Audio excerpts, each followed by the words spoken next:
지난주 여러분들이 많은 의견을 주셨어요. 총 보니까 다른 거 이렇게 하자 그러면 안 하시는 분들인데 이번에 의견을 많이 주셨더라고요. 무려 99분이 의견을 주셨어요. 우리 초대교회의 모습과 우리 교회를 비교하면서 우리가 그런 질문을 드렸더니 통계적으로 보니까 조금 부족하지만 노력하면 우리 교회가 초대교회가 될 것 같다. 이 대답이 제일 많았습니다. 54.2%.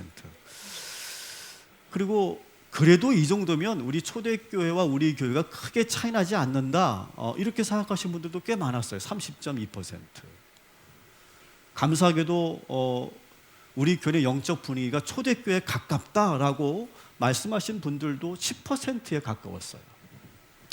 그러니까 어떻게 보면 84.4% 정도가 그래도 우리 교회가 긍정적이고 기대한다. 우리 교회가 초대교회로 갈 수 있다. 가깝다. 이렇게 대답해 주신 거예요. 참 감사하더라고요. 자, 그래서 우리가 그러면 초대교회가 되기 위해서 어떻게 해야 되는가라고 제가 또 두 번째 질문을 드렸어요. 그때는 근데 아주 객관적으로 쉬웠어요. 크게 세 분류로 나눌 수 있겠더라고요. 세 분류로. 뭐 누구에게 이래라 저래라 할 것 없고 내가 먼저 스스로 바뀌어야 된다. 그런 마음으로 본인의 그런 고백을 하신 분들도 꽤 많이 있었어요. 그래서 내 스스로가 바뀌어야 된다. 뭐 더 많이 기도해야 되겠다. 그리고 조금 더 공동체적인 이타적인 나누는 모이기 힘쓰는 그런 내가 돼야 될 것 같다. 이렇게 말씀하시기도 하고 또 어떤 성도님은 매주 주시는 말씀으로 한 가지 한 가지씩 지켜 나가려고 노력하겠다. 내 개인의 부족함이 많이 느껴진다. 이렇게 솔직하게 우리의 노력을 자신의 노력을 이렇게 표현하신 분들도 계셨습니다. 그리고 이제는 교회와 목회자들과 우리 지도자들에게 하는 제안도 있었어요. 여기가 아주 뜨끔뜨끔합니다. 제가 한번 그대로 읽어드리면 성도들보다 목회자가 더 변화해야 된다. 그래야 교회는 더 뜨거워진다. 이렇게 말씀하셨고 아니나 다를까 목사님들 더 많이 기도하시오. 이렇게 말씀하신 분들이 무려 3분이나 계셨어요. 이렇게 있어요. 먼저 리더들의 변화가 더 필요해 보인다. 기도와 사랑으로 성도들에게 더 다가가야 된다. 이런 충고도 해주셨고요. 사역자들이 더 뜨겁게 기도해야 된다. 기도 시간 늘려라. 이렇게 말씀해 주시기도 했습니다. 또 전도를 좀 적극적으로 하는 교회였으면 좋겠다. 이렇게 말씀해 주신 분도 계셨습니다. 또 세 번째 분류로 보니까 이제 우리 모두에게 우리 서로가 누구랄 것도 없고 우리 성도들이 서로가 노력해야 될 부분들을 이렇게 말씀하셨는데 이렇게 말씀하셨어요. 그대로 한번 읽어드릴게요. 초대교회 성도들은 서로 친밀하고 가족 같았을 것이다. 하지만 우리 교회 성도들은 아직 서로 서먹서먹하고 어색한 관계인 것 같다. 뜨끔뜨끔합니다. 네. 또 이런 표현도 있었어요. 모임이 끼리끼리라고 생각이 든다. 어떤 분들은 그렇게 느끼셨던 것 같아요. 이런 말도 있어요. 주일에만 성도가 많다. 수요 예배, 심야 예배도 많은 성도님들이 한 마음으로 모여 기도하는 일에 힘써야 할 것 같다. 또 이런 표현도 있어요. 모이기는 잘하나 기도에 힘쓰는 것은 부족해 보인다. 배우는 것을 실천하고 삶에 행하고 적용하는 부분이 부족해 보인다. 아주 뜨끔뜨끔합니다. 이런 내용도 있었어요. 겉으로는 모든 게 잘 갖춰져 있는 것처럼 보이지만 형식화되어 있다. 내면의 깊은 변화를 위한 간절함이 없다. 이런 아주 날카로운 그러한 충고도 해주셨어요. 그리고 이 내용은 재밌기도 하고 뜨끔하기도 하고 또 많은 생각을 하게 하는 그런 내용이어서 한번 제가 그대로 한번 여러분이 소개하려고 하는데 아마 이분은 오랜만에 교회를 오신 것 같아요. 이제 신앙생활을 오랫동안 안 하시다가 오랜만에 우리 교회로 오신 것 같아요. 이렇게 쓰셨어요. 오랜만에 왔는데 친정보단 시댁 느낌이다. 무슨 느낌인지 알 것 같습니다. 네, 그리고 이렇게 계속 쓰셨어요. 그 뒤에 맛있는 우유 빙수라면 아주 좋은 우유를 쓴 것 같다. 너무 좋다. 약간 좋아요. 근데 다만 팥은 수입산 같다. 막 뜨끔뜨끔했어요. 하여튼 이런 내용을 들으면서 처음에 우리 사역자들이 이 내용들을 쭉 분류하면서 점점점 말이 없어지는 거예요. 점점점 말이 없어지고 또 어떤 사역자는 목사님 이거 괜히 한 거 아니에요? 이렇게 이야기하기도 하고 솔직히 좀 아프더라고요. 아픈데 저는 들어야 된다고 생각했어요. 들어야 된다. 담임 목사가 먼저 잘 듣고 반성하고 또 새로운 목회 비전을 제시해야 된다. 그리고 저뿐만 아니라 우리 부사역자들과 우리 평신도 지도자들도 잘 들어야 되겠다. 지도자들이 먼저 기도하라라고 한 말이 전 뜨끔하더라고요. 더 많이 기도해야 된다고 하는 말이 뜨끔했어요. 저는 이렇게 생각합니다. 이 집단 지성이죠, 이게. 이 집단 지성 속에 저는 하나님의 음성이 있다고 저는 믿어요. 사랑하는 성도 여러분, 우리 모두가 잘 들읍시다. 잘 듣고 누가 먼저랄 것도 없이 누구를 비판할 것도 없이 우리가 먼저 실천하고 그래서 우리 교회를 정말로 초대교회로 만들어가는 그런 저와 여러분이 되기를 주님의 이름으로 축원합니다. 자, 그래서 오늘도 우리는 성령 충만했던 그런 초대교회의 모습을 우리가 또 따라가 보려고 합니다. 우리 4절 말씀 같이 읽어보도록 하겠습니다. 그들이 다 성령의 충만함을 받고 성령이 말하게 하심을 따라 다른 언어들로 말하기를 시작하니라. 아멘. 자, 성도들이 모인 곳에 성령이 충만했더니 어떤 일이 일어났다고 합니까? 성령이 역사하셔서 어떻게 됐대요? 어떻게 됐답니까? 다른 언어들로 말하기 시작했다 이렇게 돼 있죠. 자, 여러분들이 질문을 하나 해드릴게요. 질문. 여러분, 성령 충만해서 성도들이 방언 기도를 하게 된 겁니까? 아니면은 다른 언어로 말을 하게 된 겁니까? 뭐예요? 방언 기도를 한 거예요? 다른 언어로 말을 한 거예요? 자, 본문을 그대로 봅시다. 본문을 보면 우리는 흔히 이렇게 생각해요. 성령 충만해져서 성도들이 방언의 은사를 받았다. 그래가지고 더 뜨거운 그런 기도회가 오랫동안 지속됐다. 이렇게 생각한단 말이에요. 근데 오늘 여러분 이 본문을 여러분 잘 보시면 우리가 생각하는 것과 많이 달라요. 방언 기도를 받아가지고 막 성도들이 막 샬라샬라 하면서 막 그냥 2시간, 3시간, 10시간씩 막 기도하는 그런 영적인 분위기가 된 거구나. 이렇게 생각하는 게 우리의 일반적인 생각인데 오늘 본문은 사실 그렇지가 않아요. 자, 우리 4절부터 8절까지 우리 한번 천천히 한번 읽어보도록 하겠습니다. 그들이 다 성령의 충만함을 받고 성령이 말하게 하심을 따라 다른 언어들로 말하기를 시작하니라. 그때 경건한 유대인들이 천하 각국으로부터 와서 예루살렘에 머물러 있더니 이 소리가 나매 큰 무리가 모여 각각 자기의 방언으로 제자들이 말하는 것을 듣고 소동하여 다 놀라 신기하게 여겨 이르되 보라, 이 말하는 사람들이 다 갈릴리 사람이 아니냐? 우리가 우리 각 사람이 난 곳 방언으로 듣게 되는 것이 어찌 됨이냐? 아멘. 자, 이 말씀을 제가 다시 한번 재구성해 설명드릴게요. 이런 거예요. 이 초대교회 사도들과 성도들이 마가의 다락방에 모여서 처음에 한 마음으로 기도할 때 급하고 강한 바람이 휙 하고 불어왔어요. 그 가운데 계속해서 기도하니까 이번에는 불의 혀같이 뜨거운 불이 각 모든 성도들에게 임했다는 거예요. 임함으로 인해서 성령 충만해졌어요. 여기까지는 여러분 아시죠? 성령 충만해져서 저들의 입술에서 외국어가 나오려고 하는 그 상황인 거예요. 근데 그때 어떻게 된 거냐? 이 성령 충만함을 받고 이 성도들이 다락방 문을 열고 모두가 뛰쳐나간 거예요. 거기서 방언 기도를 한 게 아니고 문을 열고 밖으로 나가서 사람들 앞에서 여러 가지 언어로 말하기 시작했다는 거예요. 그때는 오순절이었기 때문에 그 오순절 지키기 위해서 각 나라에 그 살던 유대인들, 그 순례자들이 모여 있었을 때였거든요.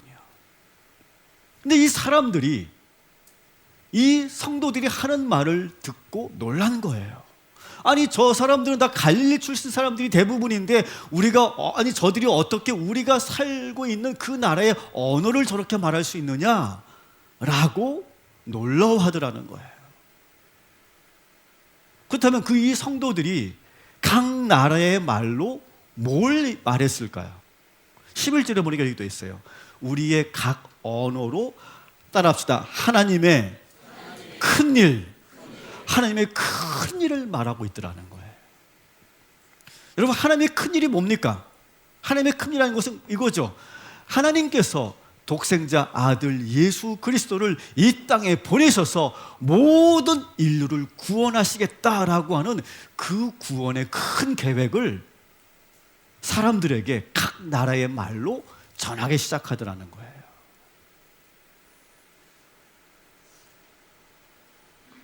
한마디로 말해서 각 나라의 그 방언으로 뭘 한 거예요? 복음을 전했다는 거예요. 복음을. 자, 다시 말씀드리면 성령 충만해서 방언 기도를 한 게 아니라는 거예요. 방언 기도를 한 게 아니라 세상에 나가서 각 나라의 말로 따라합시다. 전도를 했다는 거예요. 기도가 아니에요. 오늘 본문은 기도가 아니라 전도를 했다는 거예요. 제가 이 부분을 지금 계속 강조하고 있는 이유가 있어요. 오늘 본문에 나오는 이 방언은 우리가 교회에서 일상적으로 특히 우리 교회도 금요 성령 집회 때 우리가 방언 기도 하잖아요. 저도 하고 여러분도 하는데 우리가 교회에서 방언으로 기도하는 그런 방언 기도가 아니라고 하는 점이에요. 이걸 여러분 분명히 아셔야 돼요. 자, 신약 성경에서는 구약에는 방언에 대한 기록이 없고요. 신약 성경에는 두 종류의 방언이 있다라고 이렇게 말하고 있습니다. 첫 번째는 따라합시다. 외국어 방언, 기도 방언. 크게 이렇게 두 개로 나눌 수 있어요. 자, 오늘 본문 사도행전 2장 4절을 근거로 해서 다른 언어로 말하기 시작한다라고 하는 이 다른 언어는 기존의 랭귀지, 기존의 여러 나라의 말들을 말합니다. 외국어를 말해요. 외국어 방언. 자, 그런데 성경에 보면 고린도전서 14장 2절에 보면 이런 방언이 있어요. 이는 알아듣는 자가 없고 영으로 비밀을 말함이라. 이것은 바로 우리가 기도할 때 흔히 하는 그런 기도 방언이다라고 하는 거예요. 달라요. 방언의 형태가. 자, 똑같은 것은 성령 충만할 때. 근데 기존의 언어 형태로 나오는데 여기는 세상에는 없는 천상의 언어, 세상의 어떤 언어에는 없는 그런 방언. 여기는 통역이 필요 없죠. 기존의 그런 랭귀지니까. 여기는 영적 통역이 필요해. 그래서 통역의 은사 그런 것들이 필요하다 이렇게 말할 수 있죠. 또 이 외국어 방언은 하나님의 일을 사람들에게 전하는 형태, 다시 말하면 전도할 때 사용됐던 방언이고, 여기서 말하는 이 방언은 기도할 때, 예배 안에서 기도할 때 나타났던 방언이 바로 기도 방언이다라고 하는 겁니다. 오늘 이 사도행전 2장에 나오는 방언은 바로 제놀랄리아, 외국어 방언이다. 이렇게 우리가 나누어 볼 수 있어요. 다시 말하면 오순절에 나타난 성령의 역사는 방언 기도가 아니라 전도의 능력이었다라고 하는 거예요. 성령 충만함을 받으니까 담대해지고 부끄러움이 사라지고 자신감이 충만해진 거예요. 사실 유대인들은 그 전까지만 해도 이 초대교회 성도들 그냥 대수롭지 않게 생각했어요. 숫자도 적고 또 지도자도 지금 죽었는지 하늘에 올라갔는지 어쨌든 일단 없고 출신도 대부분 다 갈리 시골 출신들이고 숫자도 많지 않기 때문에 별로 대수롭게 생각하지 않았어요. 그리고 이 초대교회 성도들도 성령 충만함을 받기 전까지는 위축돼 있어서 스스로 자기도 언제 잡혀 죽을지 모르기 때문에 숨어서 존재감 없이 다락방에 있었던 사람들이었어요. 그런데 성령 충만해지니까 달라지기 시작한 거예요. 그러니까 외국어로 말했다는 것 그 이상으로 내적인 변화가 나타난 거예요. 어떻게 변했느냐? 목소리가 커졌어요. 목소리가 커지고 다락방의 문을 활짝 열고 밖으로 뛰쳐나갔어요. 그리고 큰 소리로 담대하게 거기에 모여있는 수많은 순례자들 앞에서 복음을 전하기 시작한 거예요. 각국의 언어로 복음을 전하는 그런 변화가, 내적인 변화들이 나타나게 된 거예요. 그러니까 순례자들이 이 초대교회 성도들을 보고 놀란 것은 저들이 외국어를 하기 때문에 놀란 부분도 있지만 더 놀라운 것은 아니 저렇게 언제 이렇게 자신만만하게 우리들 앞에서 이렇게 복음을 전하는 그 모습에 사람들이 놀란 거예요. 제가 생각하기에, 그리고 오늘 우리가 봐야 될 것은 성령 충만해서 이 사람들이 외국어를 말했다. 여러분 이게 중요한 게 아니라 성령 충만해지니까 저들이 담대해지고 자신감이 생기고 목소리가 커졌다는 사실, 이게 더 놀라운 일이라고 하는 거예요. 여러분 한번 잘 생각해 보세요. 그 예루살렘에 모여있는 그 수많은 각 나라에서 왔던 그 순례자들, 오순절 명절을 지키기 위해서 왔던 이 순례자들은 여러분 외국인입니까? 유대인들입니까? 외국인이에요? 유대인이에요? 유대인이에요. 유대인. 외국인들이 아니에요. 여러 나라에서 살다가 명절을 지키기 위해서 온 사람들이에요. 유대인들이에요. 유대인들. 그래서 굳이 모든 전도를 할 때 다 외국어로 다 할 필요가 없어요. 실제로 여러분 이 베드로의 설교, 우리 다음 주에 보게 될 텐데 이 베드로의 설교 이 14절부터 36절에 있는 이 베드로의 설교는 외국어로 한 걸까요? 아니에요. 거기 있는 사람 다 유대인들이기 때문에 그 당시 유대인들이 통용했던 아람어로 설교를 했을 거예요. 근데 처음에 그 유대인들에게 접근할 때, 처음에 그 사람들에게 다가갈 때는요 외국어로 했던 거 분명한 것 같아요. 그 소리를 듣고 왜 저 사람들이 어떻게 외국어를 말하지? 라고 하면서 사람들이 몰려들었을 때는 그 다음부터는 아마 유대인들이 같이 통역했던 그 언어로 복음을 전했을 거예요. 가령 이런 거죠. 여러분이 드릴 말씀이 있습니다. 여러분 하나님의 큰 계획을 알고 계십니까? 제가 여러분들이 오늘 이 시간 예수 그리스도의 복음을 전하려고 합니다. 이걸 외국어로 하는 거예요. 그러니까 사람들이 놀라워서 모여들 때 그때 이제 같이 유대어로 같이 복음을 전한 것이죠. 제가 이 말씀을 이렇게 강조하는 이유가 있어요. 성령이 충만해지니까 이 초대교회 성도들이 뭐가 생긴 거예요? 자신감이 생긴 거예요. 자신감이. 내가 믿는 예수가 하나님의 아들이고 우리의 구원자시다. 따라합시다. 내가 믿는 복음이 진리다. 이 자신감이 생겼다는 거예요. 이게 중요한 거예요, 여러분. 외국어로 말했다는 게 중요한 게 아니라. 여러분 내적에서 내가 예수를 믿고 있고 내가 교회를 다니고 있어. 그래서 내가 막 자신 있게 막 이것을 내가 알고 싶은 그 느낌 있잖아요. 그 자신감. 이게 성령의 역사인 줄 믿습니다. 그래서 내가 복음을 오늘 이 시간 전하면 이 복음을 듣고 사람들이 예수를 믿게 될 거야. 이런 자신감, 이 성령의 능력이 저들에게 임한 거예요.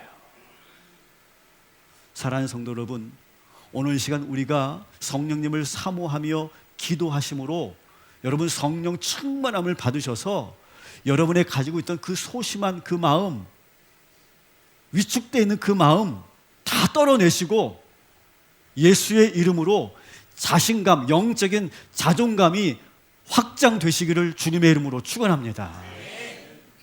내가 믿는 예수가 진짜야. 내가 믿는 예수님이 하나님이야. 내가 믿는 예수가 나를 구원하셨어. 내가 믿는 진리가, 내가 믿는 복음이 진리야. 여러분, 이게 왜 중요하냐면, 여러분 현대 사회를 포스트 모던 사회라고 말하는데, 여러분 포스트 모더니즘의 기본 철학이 뭔지 아세요? 포스트 모더니즘의 기본 철학? 진리는 없다. 이게 포스트 모더니즘의 기본 철학입니다. 그리고 이 포스트 모더니즘이 이미 우리 현대 사회에 이미 깊숙이 들어가 있어요. 여러분 학교 교육이 이미 다 이렇게 시작됩니다. 진리는 없다. 여러분 너희들 알아야 돼. 진리는 없어. 그리고 뭐 우월한 유일한 종교 그런 거 없어.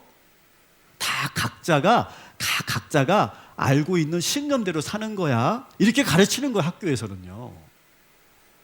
이미 그런 교육을 받았단 말이에요. 우리도 그래서 진리라고 하는 말을 왠지 쓰기가 왠지 자신감이 없어요. 여러분 분명하게 말씀드립니다.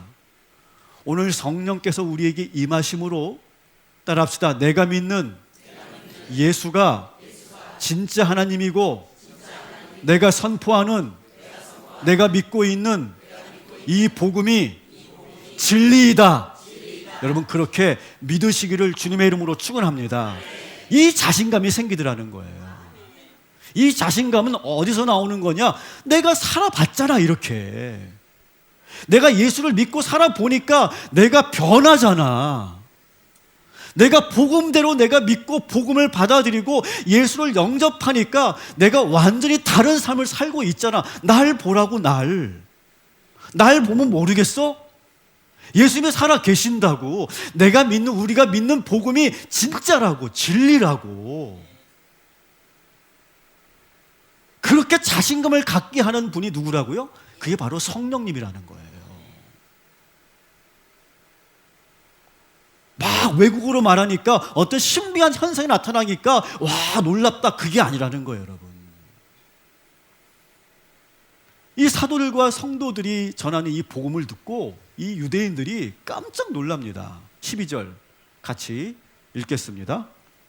다 놀라며 당황하여 서로 이르되 이 어찌 된 일이냐 하며. 아멘. 처음에 놀랐어요. 처음에 놀라고 당황했는데 여전히 유대인들은 삐딱한 시선으로 봅니다. 그러면서 저들을 믿지 못하고 조롱하기 시작해요. 에이, 술 취했네. 저 술 먹고 저걸 횡설수설 하는 거네. 이렇게 막 조롱하더라는 거예요. 근데 여러분 한번 잘 보세요. 그 당시 상황을. 막 성령 충만함을 받아가지고 밖에 나가서 막 사람들에게 다른 언어로 막 복음을 전하고 내가 믿는 예수가 정말 참 하나님이라고 막 전하고 있는데 사람들이 처음엔 믿는 것 같고 듣는 것 같더니 갑자기 다시 돌변해가지고 에이 웃기지 마. 저 술 취한 놈들이야. 이렇게 할 때 여러분 성도들이 어떻게 됐을까요? 갑자기 당황했을 거예요. 성도들도. 먹히는 것 같았는데 되는 것 같았는데 오히려 막 유대인들이 자기를 막 조롱하고 있을 때 이때가 되게 중요하다는 거예요. 여러분 우리가 이런 경험 많이 하지 않습니까? 우리가 교회에서 예배 드리고 말씀 듣고 내가 기도하며 성령 충만해져서 내가 나갔는데 어떡합니까? 오히려 거기서 마귀의 그런 유혹과 시험이 더 크지 않습니까? 여러분 절대로 여러분 그 영적 싸움에서 밀리지 마시고 그 영적 싸움에서 잘 이겨나가시기를 주님의 이름으로 축원합니다. 막 분위기가 한참 달아오르다가 이 유대인들이 에이 저 술 취했네, 술 먹었네 이렇게 탁 하면서 차단을 딱 하니까 그러니까 성도들이 자칫 지금 위축되려고 할 때 그때 이런 일이 일어납니다. 14절부터 15절 같이 읽겠습니다. 베드로가 11사도와 함께 서서 소리를 높여 이르되 유대인들과 예루살렘에 사는 모든 사람들아, 이 일을 너희로 알게 할 것이니 내 말에 귀를 기울이라. 때가 제3시니 너희 생각과 같이 이 사람들이 취한 것이 아니라. 아멘. 막 이렇게 영적으로 막 긴장감이 있을 때, 약간 밀리려고 할 때, 그때 베드로와 사도들이 모두 일어서서, 베드로만 일어난 게 아니에요. 사도 12사도가 딱 일어선 거예요. 일어서서 조롱하고 있는 그 유대인들을 향해서 이렇게 소리 높여서 외칩니다. 여러분들이 지금 조롱하고 계시는데 우리가 하는 말을 한번 잘 들어보십시오. 지금 우리는 술 취한 게 아닙니다. 지금 시간이 오전 9시인데 누가 이 시간에 술을 먹습니까? 더구나 오늘은 거룩한 오순절인데 누가 아침부터 술을 먹는다고 그렇게 말씀하십니까? 말씀 그렇게 함부로 하지 마십시오. 그리고 제 말을 잘 들어보십시오 라고 지금 말하고 있는 거예요.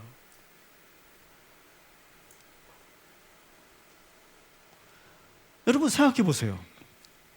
오순절, 이 오전 9시는요 기도하는 시간이에요, 유대인들에게는요. 근데 그 시간에 술을 먹었다고 이렇게 조롱하는 것은 상당히 악의적인 그러한 공격이죠. 근데 이 베드로와 이 사도들이 여기에 대해서 위축되지 않고 분명하게 말해줍니다. 지금 9시인데 무슨 술 먹는다고 합니까? 제 말을 잘 들어보십시오라고 강하게 오히려 이 유대인들을 향해서 지금 다시 한번 일침을 날리고 있는 거예요. 이 베드로와 사도들이 탁 일어서서 그렇게 얘기하니까 그 뒤에 있었던, 왠지 좀 밀려나가 영적으로 밀리고 있었던 이 성도들이 다시 힘을 얻는 거죠. 저는 우리 이번 여러분들이 의견을 주신 것 중에 목회자들이 더 많이 기도하셔야 됩니다 라고 하는 그 주문이 저는 여기에 있다고 생각해요. 더 영적으로 무장되고 더 많이 기도해서 우리 성도들이 연약해 있을 때 잘 이끌어 갈 수 있는 그런 영적인 능력, 우리 성도들 잘 보호해주고 지켜줄 수 있는 베드로와 사도와 같은 영적인 능력이 어디서 나오느냐? 목사님, 기도에서 나옵니다라고 여러분이 저에게 하시는 말씀이라고 생각합니다. 그 모습을 보고 싶으신 거죠.